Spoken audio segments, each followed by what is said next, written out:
And the day before, on Sunday, the New Jersey chapter of American Muslims for Palestine published a post on Instagram about, quote, Zaka's lies. The post accused the group of, quote, atrocity propaganda and encouraged its followers to show up in protest.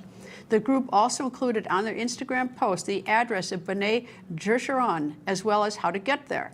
As a result, the Teaneck Police Department made security plans due to, quote, widespread attention on social media calling for protests and demonstrations, end of quote. Additionally, 2 hours before Monday's event, pro-Israel supporters gathered in front of the synagogue as a preemptive counter-protest. The opposing groups created a crowd of more than 1,000 people and they exchanged chants. The good news? No violence was reported. Teaneck police officers were also present and separated rowdy protesters when necessary. Only one arrest was made, this after one man spit in someone's face. His group affiliation was not specified. The dueling demonstrations ended around 10:30 p.m. Resident of Teaneck, New Jersey, who attends Bnei Jeshurun Synagogue, Dov Adler joins me. Good evening, sir. Were you there Monday night? If so, tell me what you saw. I was, Greta. I just wanted to thank you for having me. I was there Monday night.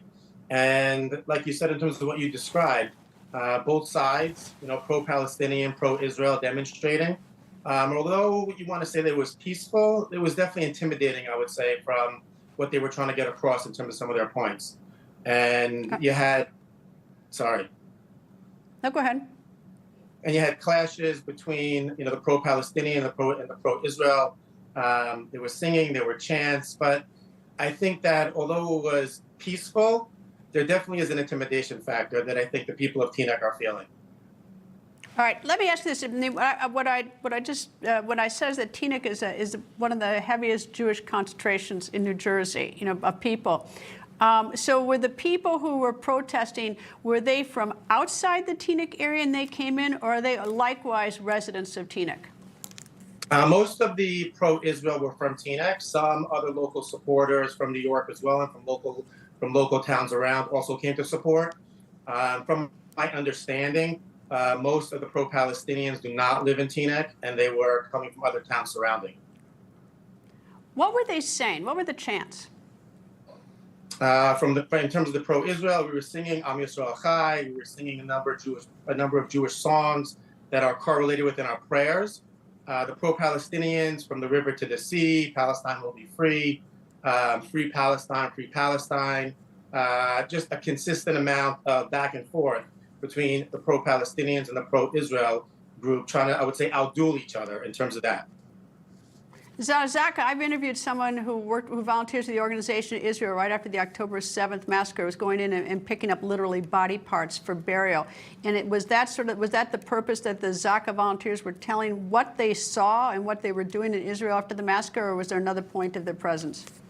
Yeah, I mean, I think, Greta, I think you opened the story very, very well of describing what Zaka's accomplishments are and what their mission is. It's a humanitarian organization.